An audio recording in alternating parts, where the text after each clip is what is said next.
अस्सलाम वालेकुम स्टूडेंट्स। जो अल्फाज कंफ्यूज करते हैं बहुत ज़्यादा वो ये है अपोलॉजी और अपोलोजाइज। ये इससे पहले मैं बताता चलूँ, अभी ये मुझे क्यों एग्जांपल याद आई। अभी पिछले दिनों कल परसों की बात है, हमारे क्रिकेटर अब्दुल रज़ाक ने एक स्टेटमेंट दी जो कि मुझे ज़ाती तौर पर तो बहुत बुरी लगी। उन्होंने एक इंडियन एक्ट्रेस के हवाले से एक बात की जो कि बड़ी बिलो द बेल्ट थी, उसको मैं डिस्कस नहीं करना चाह रहा। खैर, उन्होंने अपोलॉजी उसके बाद अपनी शो की।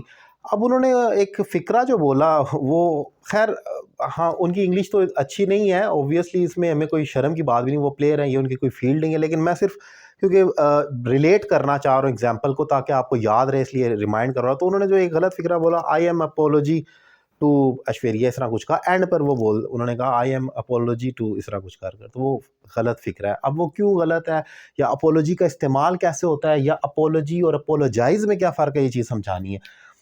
होता यह है कि अपोलॉजी एक नाउन है जिसका मतलब है माजरत, ये एक चीज़ है, ठीक है जी। नाउन जो होता है वो एक चीज़ होती है, और अक्सर एक वर्ब जो होता है उसका कोई ना कोई नाउन भी होता है। तो अपोलॉजी एक नाउन है, इसको आप as a verb, as an action use नहीं कर सकते। और अपोलोजाइज जो है, माजरत करना, ये एक वर्ब है। इसको आप अपोलोजाइजिंग भी कर सकते हैं, अपोलोजाइज्ड भी कर सकते हैं। वर्ब की फर्स्ट फॉर्म, सेकंड, ये एक्शन है। अब होता क्या, जब आप इन दोनों को मिक्स कर देते हैं तो आप कंफ्यूजन क्रिएट करते हैं, आपको समझ नहीं आती मैंने अपोलोजाइज लगाऊं या अपोलॉजी लिखाऊं, कैसे, ज़रा समझ लें। ये जो है, ये एक नाउन है, इसका मतलब है माजरत। अब यहाँ please accept my apology, please मेरी माजरत कबूल करें, यहाँ पर एक्सेप्ट वर्ब है, कबूल करना जो है यहाँ पर आप एज अ ये वर्ब है, और ये अपोलॉजी नाउन है।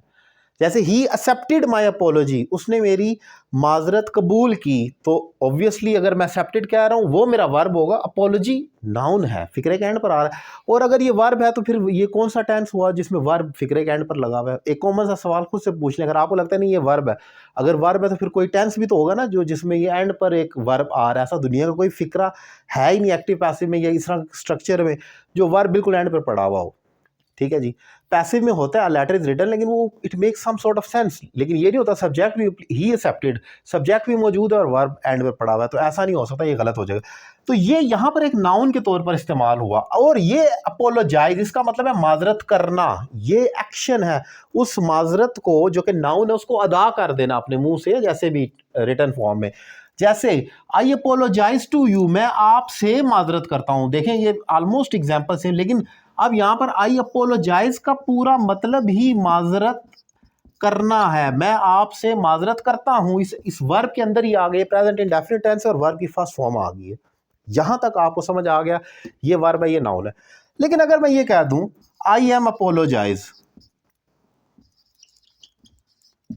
तो ये गलत हो जाएगा ऑब्वियसली। ये ऐसे ही गलत होगा जैसे मैं कहूं मैं भागता हूं, तो मैं कह दूं आई एम रन।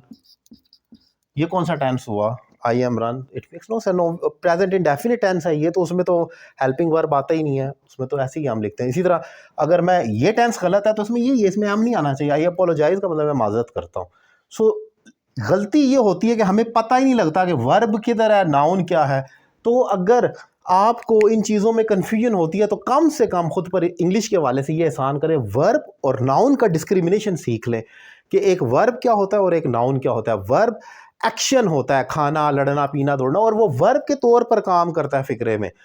और जो नाउन होता है वो एक नाउन ही होता है, वो एक चीज़ होती है, वो फिक्रे में कभी एंड पर आ रहा है, कभी शुरू में आ रहा है, उसकी कोई वैल्यू नहीं, उसकी कोई फिक्स जगह ही नहीं होती। लेकिन वर्ब एक हैसियत रखता है, उसके साथ आईएनजी भी आता है, और वो हेल्पिंग वर्ब के राउंड अबाउट आता है। ऐसा नहीं कि उसको कभी इधर फेंक दें कभी उधर फेंक दें, तो या वो एक्टिव होगा या पैसिव होगा, तो मतलब बहुत ईजी आइडेंटिफाई करना। लेकिन कम से कम आपको ये तो पता हो ना, पहले तो कई लोगों को ये नहीं पता कि ये नाउन और वर्ब है दोनों। सो उम्मीद करता हूँ ये टॉपिक आपको पसंद आया होगा। अगर आप मुझसे ऑनलाइन इंग्लिश लैंग्वेज कोर्स करना चाहें तो नंबर आपकी स्क्रीन पर मौजूद है। Thank you very much.